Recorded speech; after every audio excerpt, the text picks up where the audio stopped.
Hey, good afternoon, everyone. So here's my presentation for a bug found on the VMware Workstation that can be exploited to do a VM escape. So first, about myself. Well, you can find me on Twitter, and I work for Tianfu as a vulnerability researcher, and I previously worked on network devices from like Juniper, Sonic Wall, and like home routers like Netgear, and in recent years I started bug hunting on hypervisors such as VMware Workstation and QEMU. Okay, next about my employer. So the Vulnerability Research Institute is the main offensive research department inside Tianfu, and we have many CVEs, and we have won multiple championship in PWN events like PWN and Tianfu Cup, and we have won many PWN Awards nominations. The agenda for this talk is divided into 4 parts, and we'll first take a look at this background information about disk controllers, emulated disk controllers, and the VMware's implementation. And next, we will analyze the root cause and exploit primitives we have over this bug. And in the third part, we will show you this implementation process of how I've finished this code execution part for these 2 exploits on Linux and Microsoft Windows. And the last part, you can ask me any questions about hypervisor security or basically anything on this topic. So the first part is what is a disk controller? Actually, this is a picture from Wikipedia. It's the very simple one. And a disk controller sits between the disks like CD-ROMs, like hard disks, and they are connected by these PCI-E slots to the motherboard. And you will usually see 3 different like standards: SCSI, SATA, and IDE, although the last one is a little bit old. So for a VMware Workstation, you can see if you create a 64-bit Linux-guest VM, you will get these 4 options, although the first one is grayed out, and you can choose the default one, LSI logic. It's an emulated interface at the default disk controller. So as I mentioned, in the case of a hypervisor, the emulated disk controller is posed also by the emulated PCI interface, and the hard disk sometimes is just a large file or files depending on your configuration on the host OS. So next, about the SCSI specification. It's a very common C specification used for disks. It defines both the abstract commands and the electrical and optical physical interfaces. So here's another diagram. As you can see, it's very complex standard. So the old one is now called PSCSI because it's a parallel interface. Now we have this newer serial interface called SAS. So it's a point-to-point interface. And we have another diagram to show you the different layers of this specification. Next is a CDB, Command Descriptor Block Protocol. It's a group of specifications in SCSI. It's a common C1. Whenever a device wants to send commands to the hard disks or CD-ROMs, they will send them in this form of a CDB. So it can have a length of 6, 10, 12, or 16 bytes, but pay attention that later versions will allow for variable length CDBs. That's basically the structure of a 6-byte CDB. Okay, so the first byte of a SCSI CDB is the operation code that specifies the command. So as you will see later in the slides, that you can ask is a disk to spin or just run a test. And it's divided, so it's a 1 byte, so 256 options, and it's divided into 8 groups. As you can see, group 3 is reserved, and group 6 and 7 are vendor specific. Okay, so for the first command, text unit ready is basically operation code 00. Okay, so on VMware Workstation, so how is a virtual disk device looks inside the guest VM? Maybe you're curious.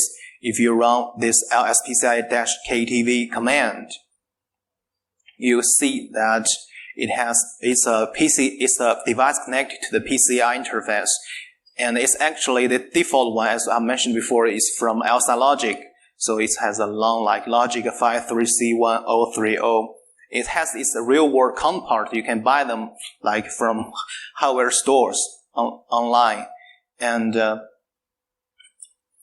can also download the technical manual to see how they're implemented inside of this controller. Okay, so you can see the different emulated devices inside a guest VM, and the first one is a domain, 40, and next is a bus for PCI specification. So for bus device and function, so for bus 0, device 10, and function 0, we have this emulated disk controller from LSI. Next, the driver used inside the guest VM is called MPT SPI. Actually, it's the same if you install the Linux operating system on a physical machine, if the actual hardware of the disk controller is also from LSI. And it has 3 interfaces for you to communicate, or for the driver inside on the operating system interact with it. That's port map IO BR0 and memory map IO BR1 and BR3. And you can basically write the data to this port, to this address, and the emulated device controller, the logic behind it will interact with you. Okay, in this screenshot, you can see region 1 is best BR1, and region 0 is BR1, and region 1 and 3 are used, and the kernel model is MPT SPI.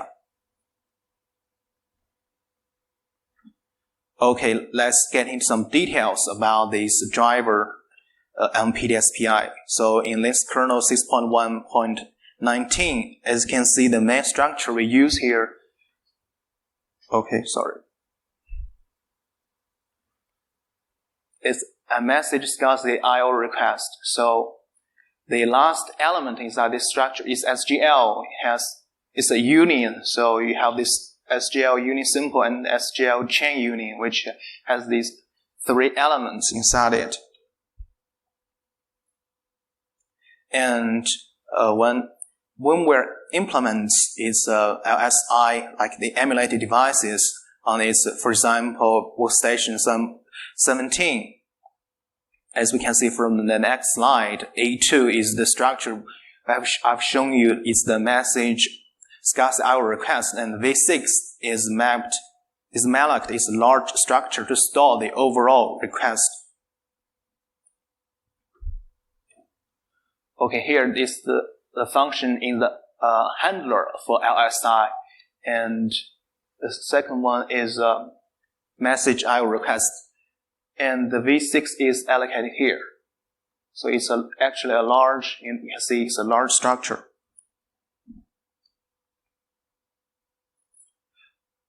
Next, V6 is passed to the generic, that's according to my reverse engineering, it's a generic handler function for CDB. So here, V6 is sent to it, and for other disk controllers like the paravirtualized one from VMware is called PVSCSI. As you can see, V7 is basically, it calls the same function. And the check for the CDB you have generated, you have sent for the VMware Workstation to process is done in this function. And if it passes, the CDB is sent to respective handler functions, like for CD drives or hard disks that are initialized when VMware starts the process for this guest VM in this function. Okay. It's a long screenshot. The first one does the check, and then it's sent here. So A2 here expects the V6. I have seen the large structure is passed here, and also pass to as a second parameter to this function.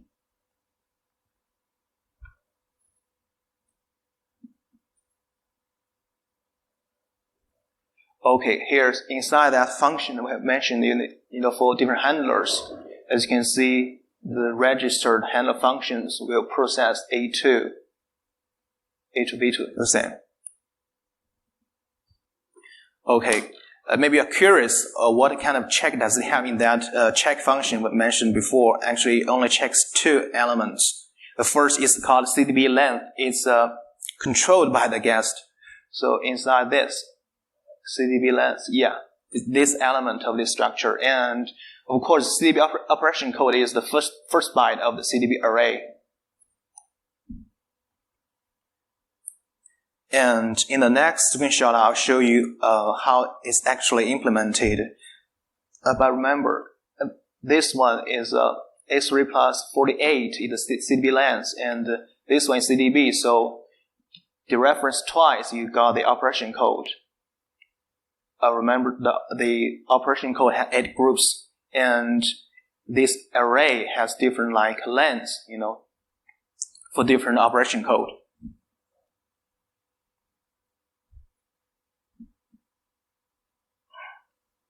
So if you send a CDB with the operation code of from group 3, right? Here, from group 3. So group 0, group 1, group 2, group 3. So the CDB length is assumed to be hexadecimal 40 bytes.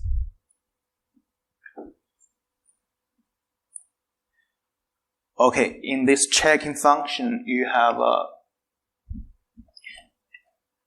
A3 is the V6 structure, the large structure we pass to it, and V5 is the V5 is the CDB length, and V7 is the operation code. As you can see, it has a bitwise operation to get the assumed length. As we can see from this array, it's the same array. And if V8 doesn't equals to V5, so I think that you have made a mistake about generating the CDB overall CDB command, so it will reject it. But be aware that this CDB length and CDB operation code are all controlled by the guest, so the guest can bypass this check. Okay, let's see what the bug actually is.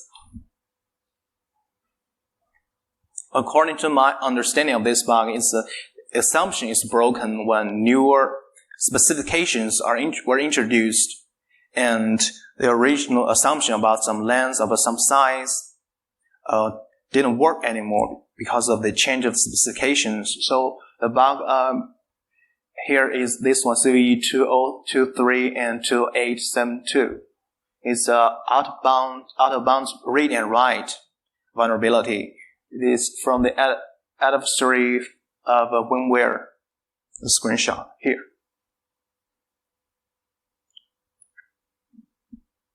Okay, that's where this bug happens in this function. As you can see, you can check this later if you are interested. And as you can see here, mem copy, right? The A3 parameter here is the CDB length that we have influence over, and it can be 6, 10, 12, or 14, or hexadecimal 14, or hexadecimal 41. And A2 is the CDB array. So when they do mem copy, you can see this V16 is malloced here with the size of hexadecimal 158. And you can see these two slot or area also used.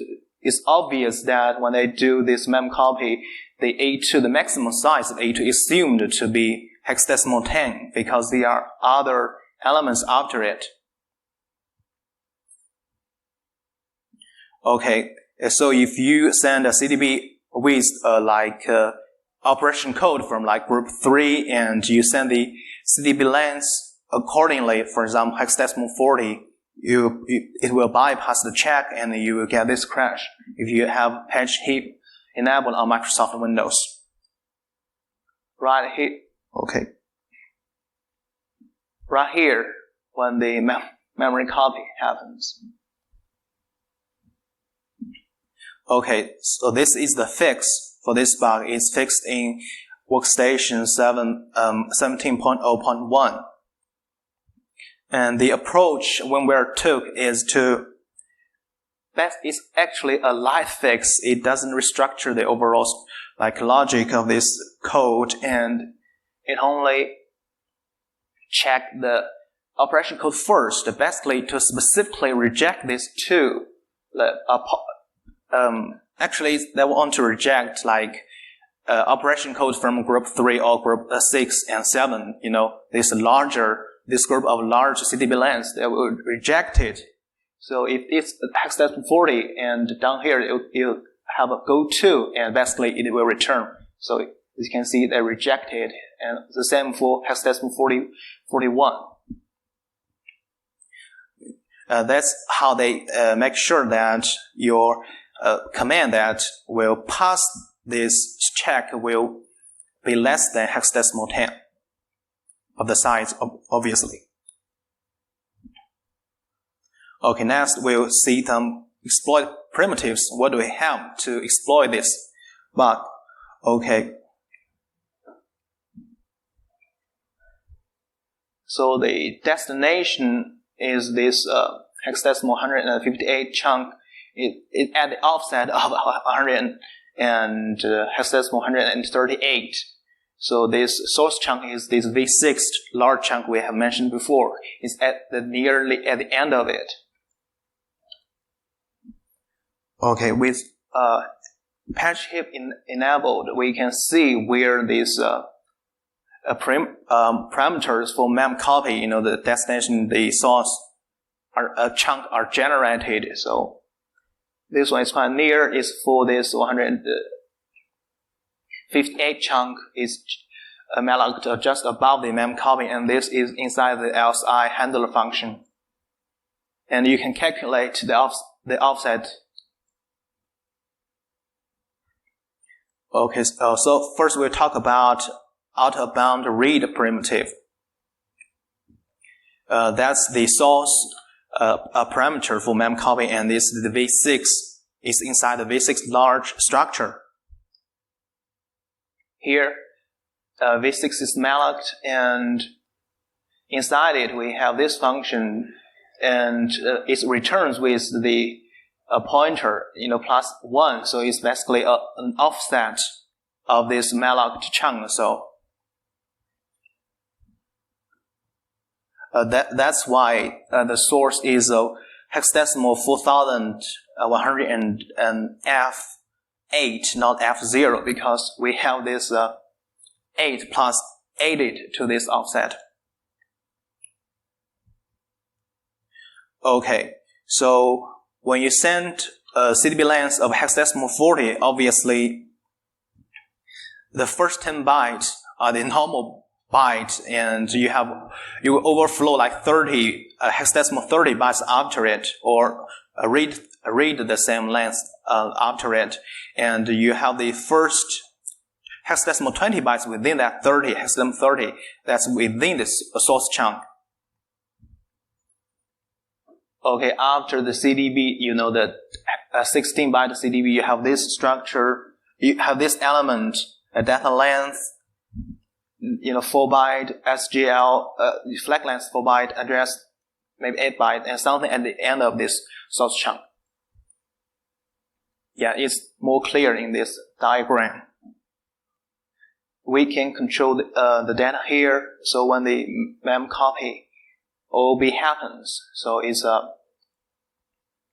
basically the end of this large V6 chunk, and the end there are some leftover byte to be copied and written to the destination chunk. So it's hexadecimal over hexadecimal 4000. Obviously, it can be on the low fragmentation heap on Windows, so you don't have to worry about that. and you have a header of at least 8 bytes at the front of the chunk. So you can at least read 8 bytes from the adjacent chunk. If you put some chunk here, at least 8 bytes you can read. And for the OB write, of course, the first 10 bytes are normal for the CDB array, and inside this destination chunk, as we can see, you overwrite hexadecimal 10 bytes, and unfortunately, there are these two elements.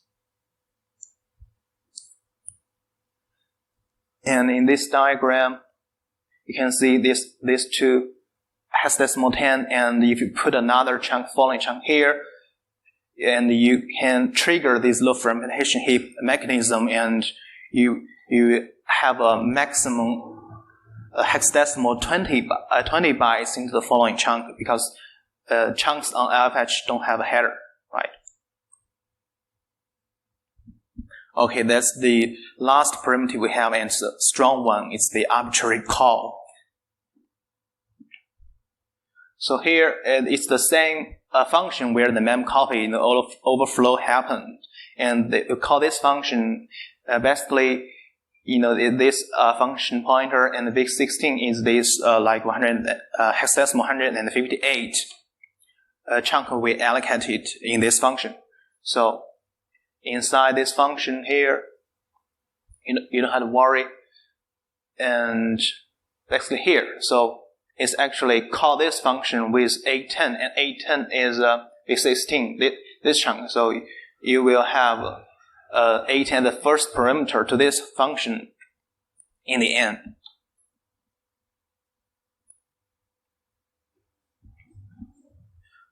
Okay, inside this function, here you can see, since on Microsoft Windows control flow guard, the mitigation mechanism is enabled for VMware Workstation, and the parameter, for the pointer is RAX, so it's stored here, and the second parameter to that function pointer is stored here, and we have control over both of them, because we overflow CDB and the next hexadecimal 30 bytes, right? So we have total control of the function pointer and the second parameter to it. Also, if you don't want to trigger this arbitrary call, you can just send this RIP or this guy here to 0. It has a check that if it doesn't exist, it won't call. So you can do your information leak kind of stuff before this final arbitrary call. Okay, to the exploitation process, exciting one. But before that, I have to show you some observations that I found of the implementation of physical memory address on VMware Workstation. So have you wondered how is the physical memory implemented if you created a Linux guest VM on Workstation? So, for example, you created one with 4 GB of RAM. I used to assume that is the physical address for that VM with 4 GB is 0 to 8F, right? Actually, it's not. Actually, it's divided into 2 parts. This one 3 gigs, and this one is over. Actually, it's over 4 GB. This address space, and this one it has 1 gig. There are some host for BIOS and other firmware map. So it's an interesting observation. And on VMware Workstation, if you created a guest VM with 4 GB of RAM, you can see that's 3 and 1 gigs inside the guest, as you can see. But on the host of the process of VMX, because each guest will have a process called VMX on the host.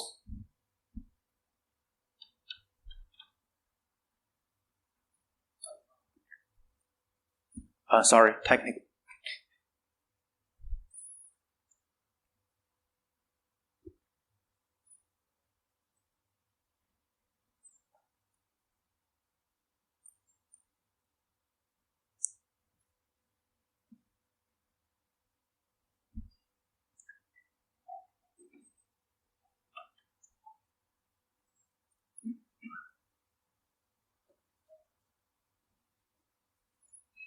there seems to be some problem with projector.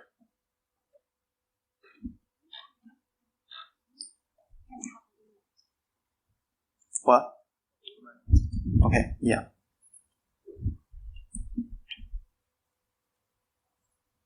Okay, it's back.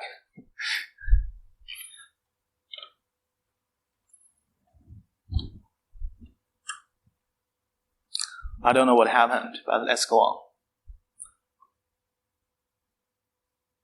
Okay, so here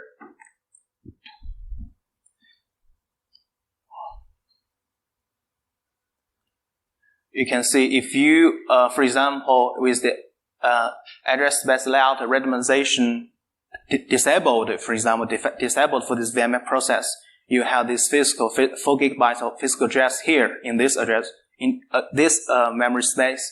And if you write to the physical address of one page, in the guest VM, and actually it will write to this hypervisor virtual address of this address plus this one page of offset. That's a very interesting and useful observation, and we'll use that to our advantage later. Okay, now how do you exploit this bug in the code execution part on Linux? Because the arbitrary call parameter is quite strong, right? But unfortunately, you don't have control of the first parameter. Otherwise, it would be all done. You just point it to like a calculator, right? And you have to first find a gadget because there is no CFG mitigations on Linux, on the Linux version of VMware Workstation.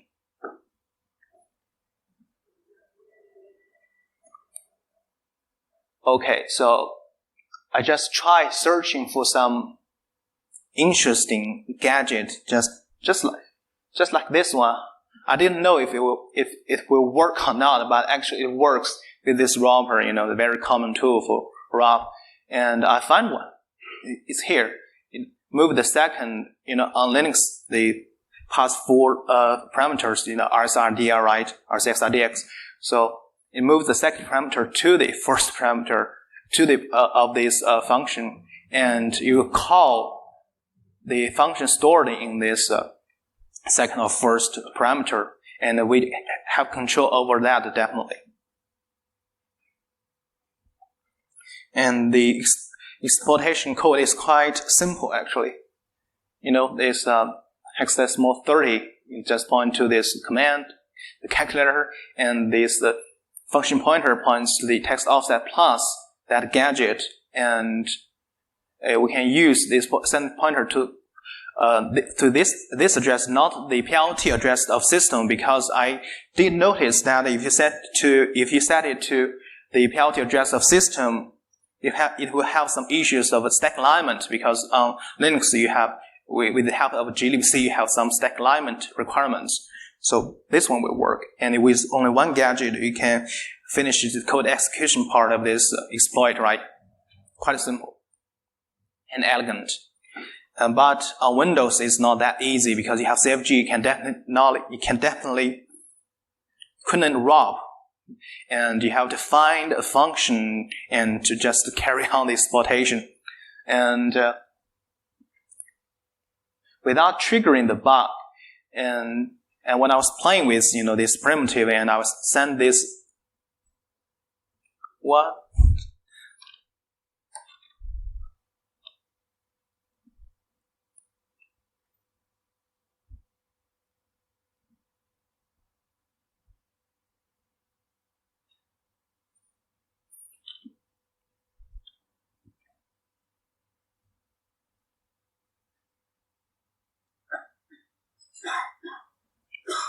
What?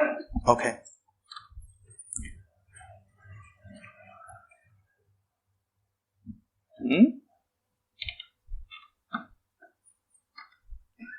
Okay, I'll just stay here and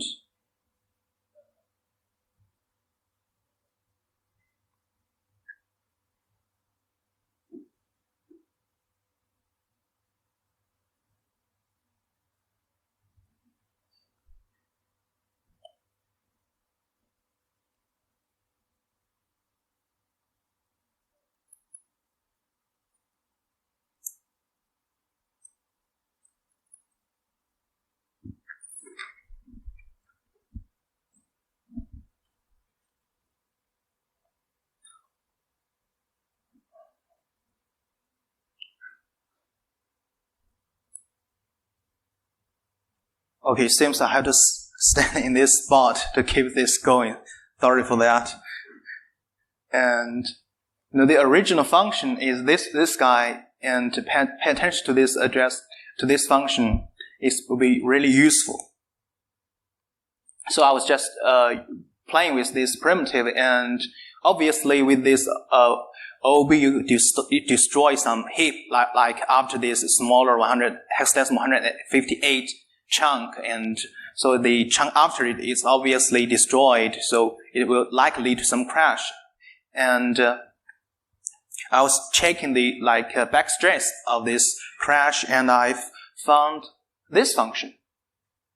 It looks very interesting, and as you can see, it calls something inside the A1 parameter, and it also use something inside the A1, like it must be a structure of some sort, and here. So I thought this is interesting, and only if we have like A2 instead of A1, that's my direction for finding this function to bypass CFG.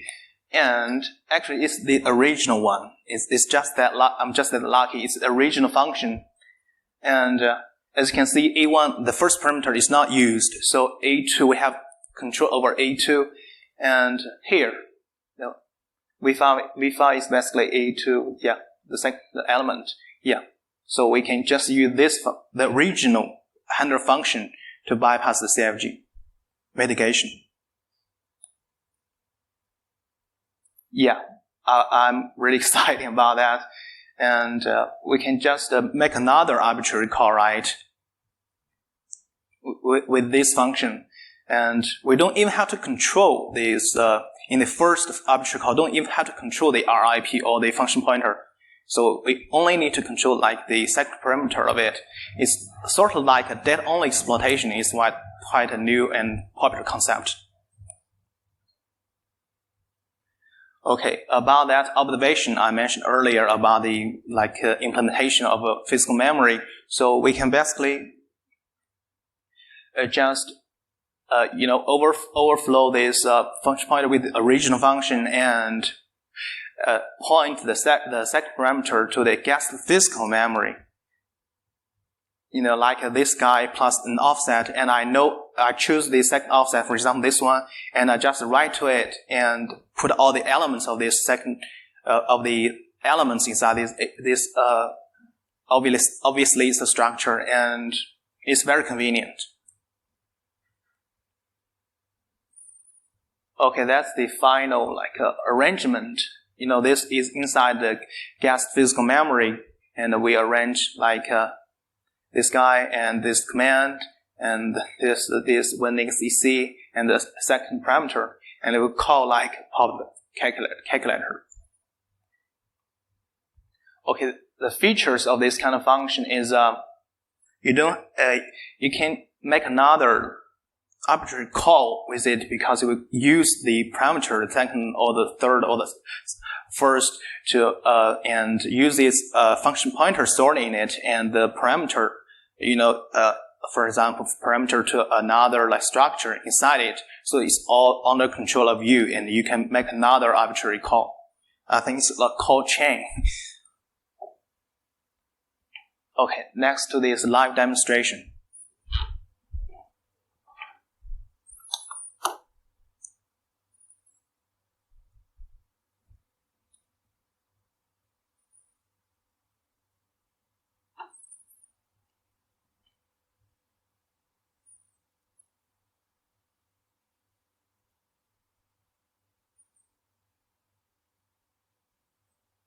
If you just give me a minute to set up this live demonstration, and I'll start up these virtual machines.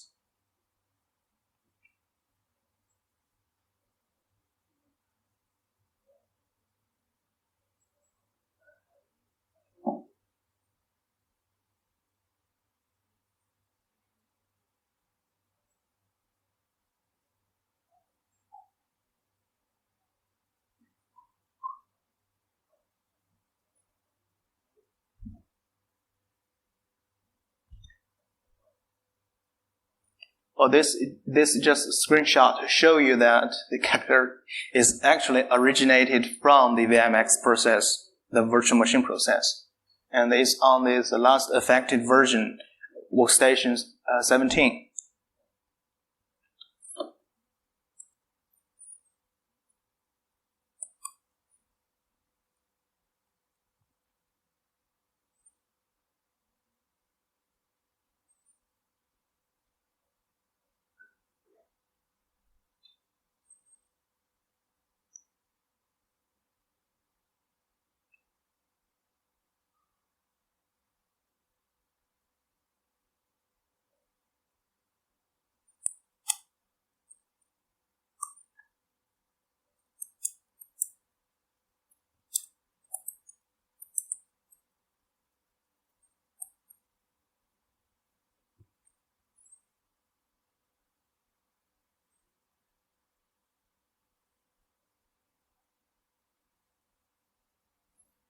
Okay, let's change to this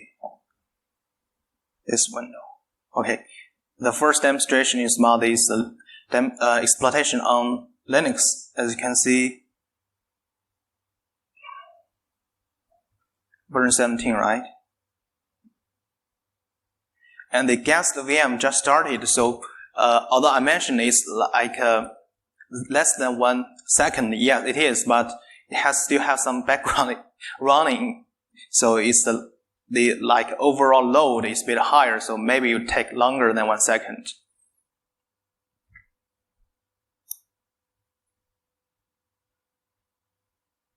Right? Thank you. Okay, let's.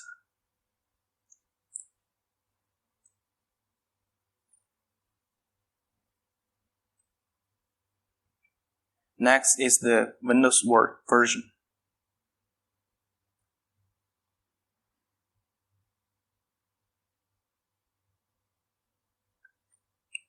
To speed up the process, I just reload this snapshot.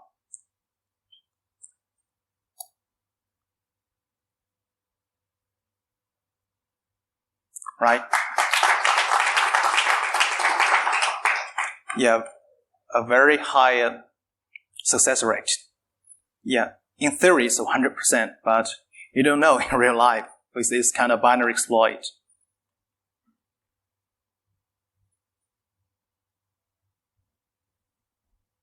Okay, let's continue. This is the Linux version, and we have the Windows version. It's kind of hard to capture this screenshot because it'll crash immediately.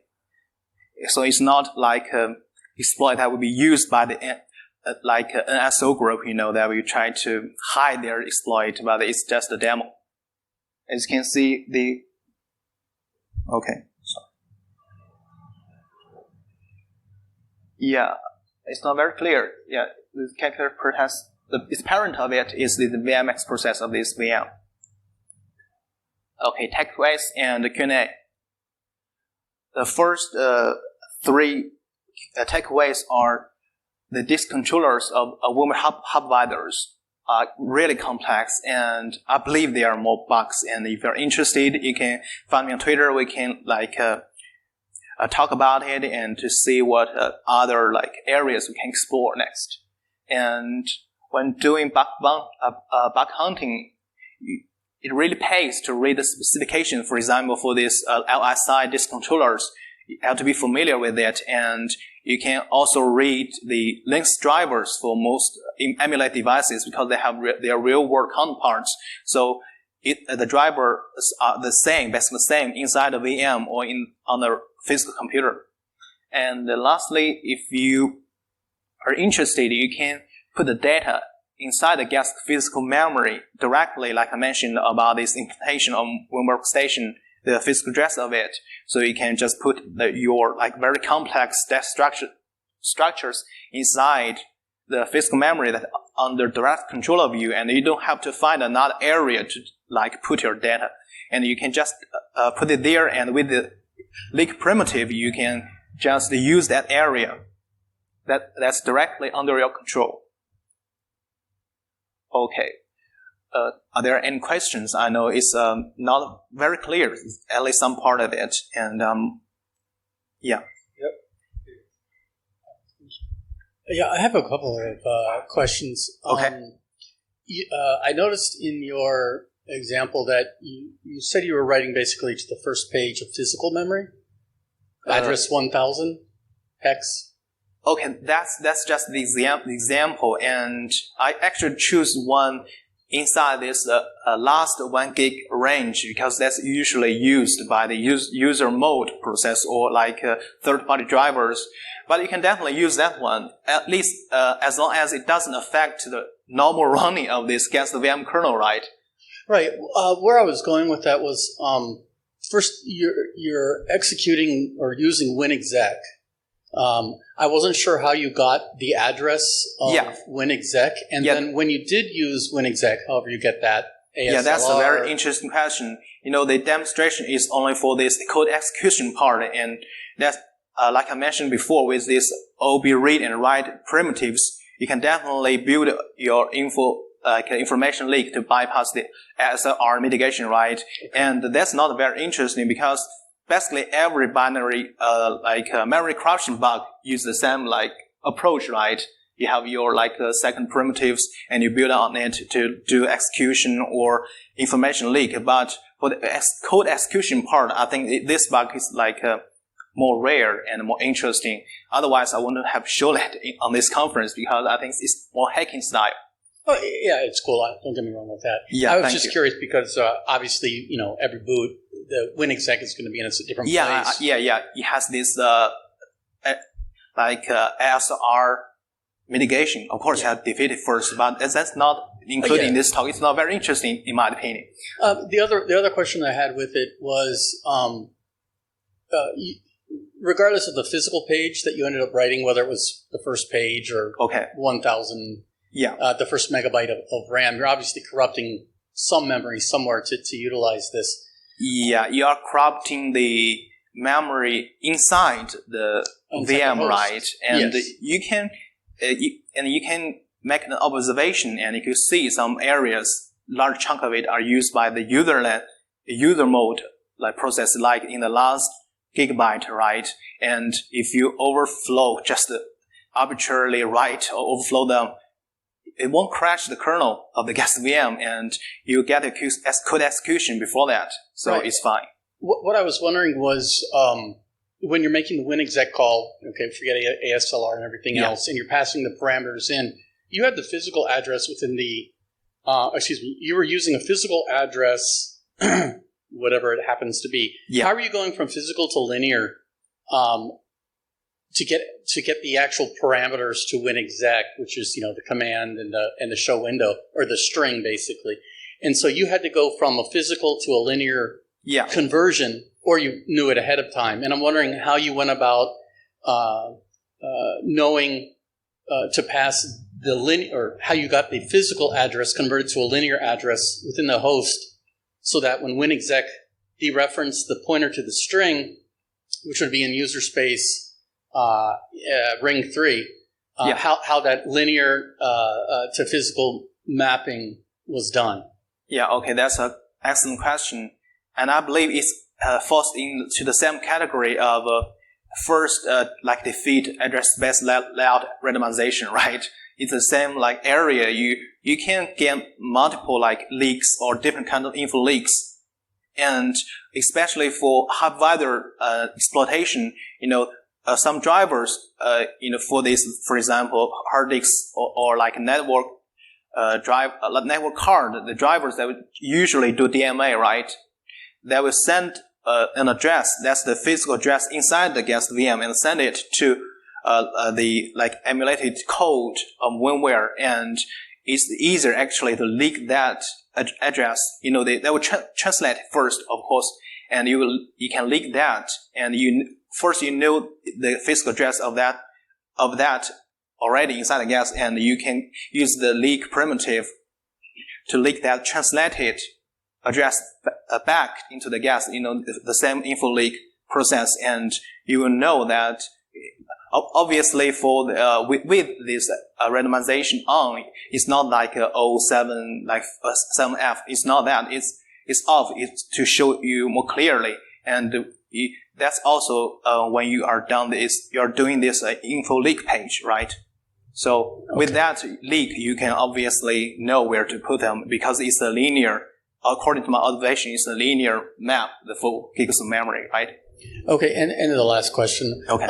If you change the, if the guest was not a fixed size, let's, okay. We've got an arbitrary attack. I'm an attacker, and I want to, I've managed to get execution inside of the VM. Yeah. Blah blah blah. But now, I don't know because I'm attacking multiple systems. Yeah. One VM might have 2 gigs of RAM. Yeah, another one might have 16. Does this affect the way that this works? In other words, do you have to customize your payload based on the RAM size of the guest itself? And is there any things that break? Like if it was more than 64, which is kind of obnoxious, but if it's more than 64 gigabytes of RAM, as an example, would this still work? Okay, that's another excellent question. And I don't think this is the actual real-world exploit, right? It's just a demo, and I just want to share with you the observation of the linear mapping because I haven't found anyone sharing it before publicly. So if you want to try it like on the 2 gigs or 16 or 128 gigs, it's still a linear mapping, and you can still choose this physical address inside the guest, right? And with this info leak, you can obviously deduct its address inside the HV, like hypervisor virtual address inside the VMX address space. So I think in theory they are the same, but nowadays with all this kind of mitigations, it's really hard to achieve a high success rate, especially for memory corruption bugs. So I just want to provide another helping tool or helping advice to other guys who are working on the same area. But I'm not saying this is a real world exploit. Thank you. Any other questions from the room? No questions? Okay. Okay. So that concludes. Thank you, Wenxu. Sorry. Oh, no. 2 pages left. 2 more pages. Okay. Okay. And after the Q&A, I want to thank 2 people. And first is my mentor who just retired, and especially for his encouragement on writing this demo exploits. And I wasn't confident enough to do this, and I didn't think it's possible back then. And I'm really grateful to him. And the second is to my director, Old Fresher, and he previous work on Android and from browser exploitation is excellent. And I want to thank him for this freedom research because he gave me 1 year to work on hypervisors that I'm interested in, and he didn't push me to do other things he thinks is more important, and for that I'm really grateful. And thank you for your time. Thank you.